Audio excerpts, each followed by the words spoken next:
Vamos a determinar las tres corrientes, ya nos indican el sentido de la corriente, ya no hay que conflictuarnos por eso. Este problema ya no lo podremos resolver ni por delta estrella ni por resistencia equivalente nada más.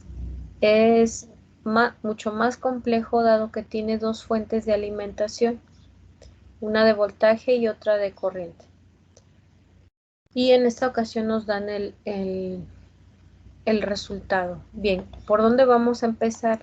Tal cual como lo mencionamos la sesión anterior. Así como fuimos definiendo cada concepto, así vamos a ir realizando esa parte del problema. Paso número 1, buscar los nodos. Paso número 2, buscar las ramas. Por supuesto, ambas deben de ser esenciales. Paso número 3, dibujar las corrientes de rama. Paso 4, escribir las ecuaciones de nodo. Paso 5, buscar las mallas, todas o las que vayamos a ocupar.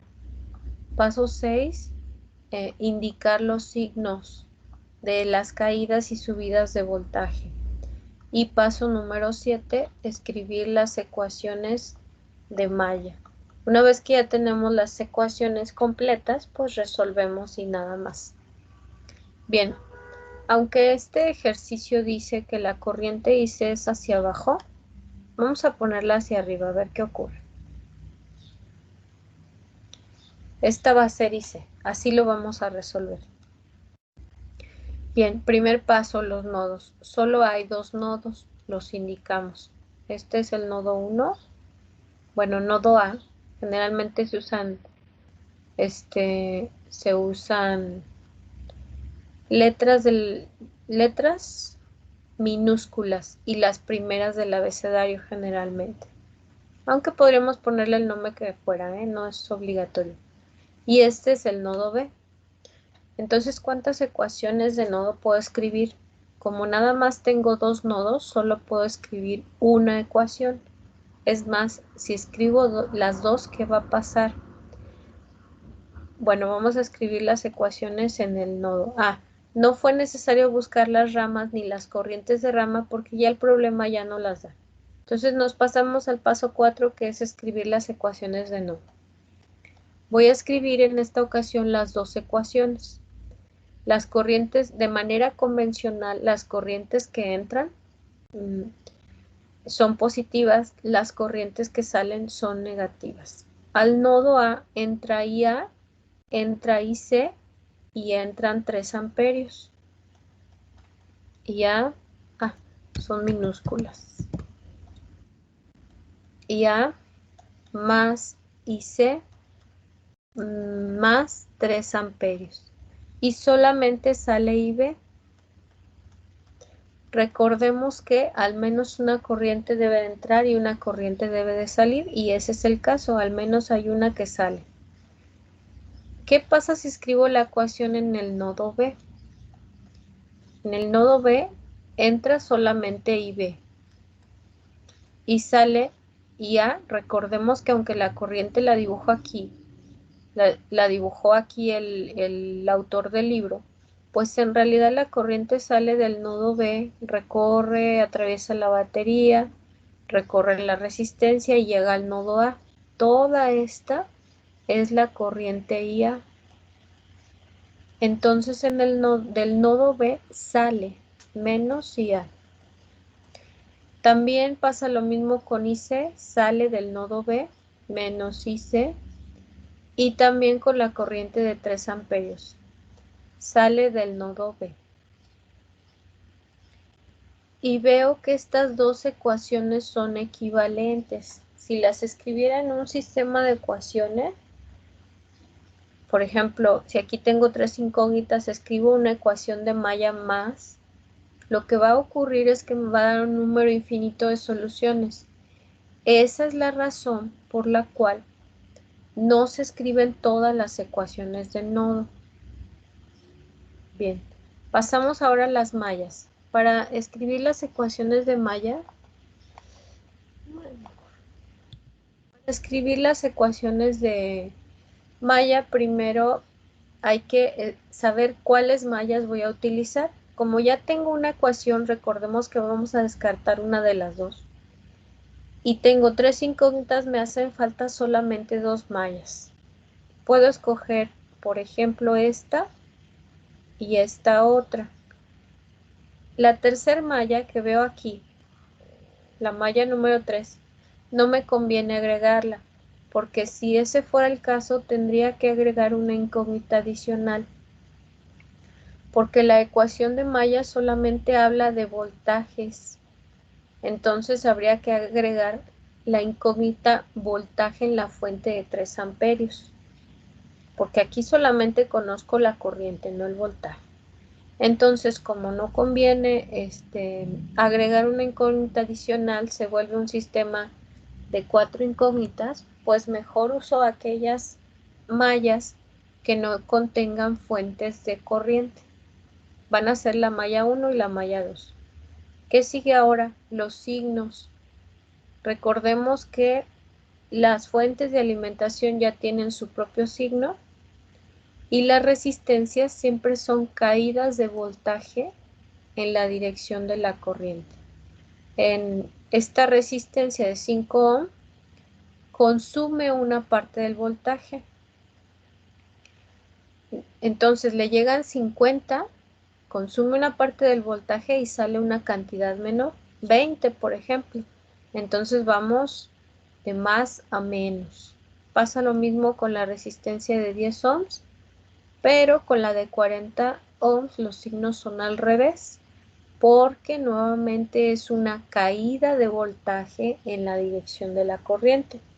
Y ahora la corriente se dirige hacia arriba, entonces en esta dirección va a bajar el voltaje. Bien, ya tengo todo lo que necesito, comienzo a leer las ecuaciones de malla. Malla número 1. La vamos a leer en sentido horario y vamos a comenzar en la fuente de 50 volts. Y ahora, bueno, ya la sesión anterior estuvimos viendo que era una caída, que era una subida de voltaje, qué signo le corresponde. Pues hoy les voy a decir cómo ahorrarnos ese trabajo. Una manera muy sencilla de saber qué signo lleva es nada más leer el segundo signo que se presente. Por ejemplo, voy a comenzar en la fuente de 50 volts y el segundo signo que se presenta es más 50 volts.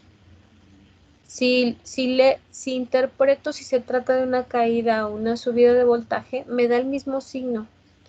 De menos a más quiere decir que va de un voltaje menor a uno mayor, es una subida de voltaje y por lo tanto lleva el signo más. Y aquí está. Bien, ahora la resistencia de 5 ohms de más a menos es una caída de voltaje, va de un voltaje mayor a uno menor. Si es una caída, dijimos que llevaba el signo menos. Ah, pues en ese caso mejor leo el segundo signo, menos 5 por IA. Y para la resistencia de 10 ohms también es menos 10 por IB.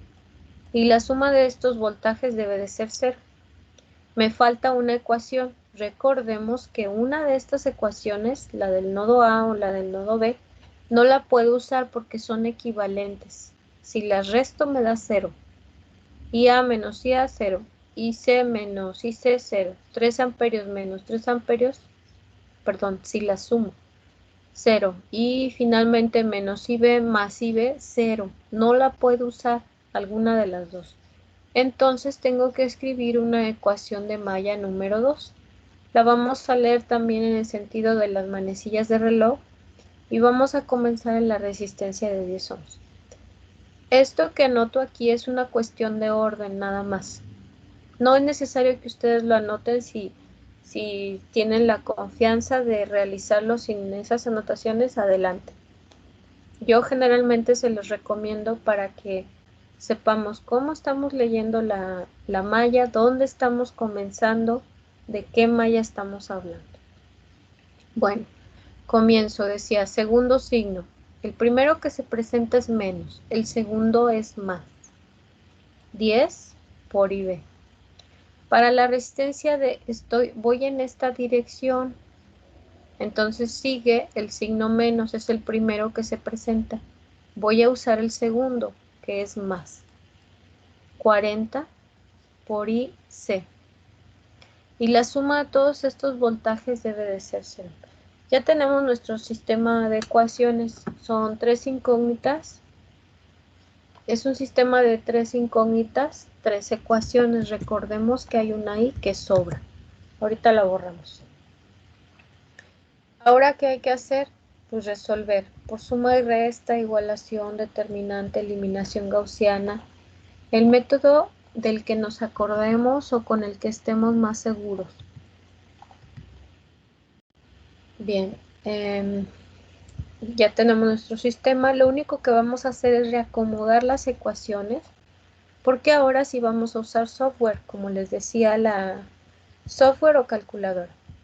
Como les decía la sesión anterior, pues si la herramienta está, pues hay que usarla, ¿no?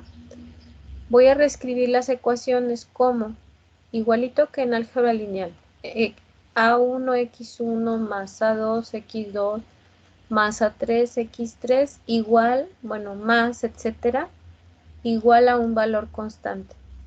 Estas ecuaciones no están acomodadas, así que vamos a acomodarlas primero. Y queda IA más, no, perdón, menos IB más IC igual a menos 3. La segunda no la voy a usar por el momento, pero de todos modos la voy a acomodar porque quiero hacer un experimento. Menos IA más IB menos IC igual a 3 amperios. La siguiente, 50 voltios, es el término constante, lo paso del otro lado del igual. O más bien voy a pasar IA e IB del otro lado del igual para que queden positivas. Queda entonces 5IA más 10IB igual a 50. Y finalmente la ecuación, la última ecuación, la que podríamos llamar ecuación 4, que es 10IB más 40IC igual a 0. Y ahora sí, pues vamos a resolver. Vamos a escribir los coeficientes, todo el sistema en una aplicación, por ejemplo, de celular, o los coeficientes en una calculadora. Aquí tenemos acceso a la calculadora, ya les había comentado, la pueden descargar de la página de Casio. Ahorita está gratuita hasta agosto, así que pues úsenla. ¿Qué pasa si uso las dos primeras ecuaciones al mismo tiempo? Vamos a hacerlo. Aquí en la calculadora solamente escribo los coeficientes. Coeficientes tengo, de IA es 1, de IB es menos 1, de IC es 1 también, y menos 3, así ya está. Y luego la segunda ecuación dice menos 1 IA más 1 IB menos 1 IC debe ser igual a 3. Y la tercera ecuación dice 5 IA más 10 IB más 0 IC y debe ser igual a 50. Y cuando intento resolver me dice que hay un número infinito de soluciones. La regla que les di de no usar todas las ecuaciones de nodo parece trivial, pero no lo es. Es un número infinito de soluciones. Por eso no debemos de usar todas las ecuaciones de nodo. Lo que vamos a obtener siempre es un sistema de un número infinito de soluciones. Bueno, ahora sí vamos a resolver el que corresponde, que es, vamos a quitar una de estas ecuaciones, por ejemplo, la del nodo B, y nos quedamos con estas tres, como debió de haber sido desde el inicio. Y resolvemos ese sistema. Se me olvidó preguntar, si están viendo la calculadora, ¿verdad? Sí. Ah, ok. Sí, maestra. Ok. ¿Qué vamos a hacer? Bueno, vamos a cambiar la segunda ecuación, que es la que vamos a descartar, y la vamos a sustituir por la ecuación número 4. 0 y A. 10 y B. 40 y C es igual a 0. Y ahora sí, tenemos que, a ver, ¿en qué me equivoqué? 1 menos 1, 1 menos 3.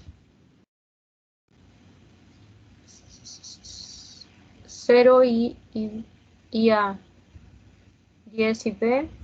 40. Aquí le puse 10 y C y debe ser 40. Y finalmente 0. Ahora sí, tenemos que la corriente A es igual a 2, la corriente B es igual a 4 y la corriente C es igual a menos 1. Y A 2 amperios y B igual a 4 amperios e IC es igual a menos 1 amperio. ¿Recuerdan que cambié el sentido de la corriente? Aquí está, lo cambié. Quiere decir, como me dio un signo menos, como decía la sesión anterior, igualito que en estática. Si me da en estática, si ustedes tienen una fuerza que tomaron como si estuviera tensión y les da negativo, quiere decir que esa compresión. No cambia nada, está bien el resultado. Lo que pasa es que nos equivocamos en la dirección de la fuerza. Pues aquí igualito. El resultado, la magnitud sigue siendo la misma, 1 amperio. ¿Qué pasó? Que nos equivocamos en la dirección de la corriente. ¿Y cómo indicó eso? Igualito que en estática. Pues la corriente no era de 1 amperio hacia arriba, sino hacia abajo. Y nada más, este es el resultado.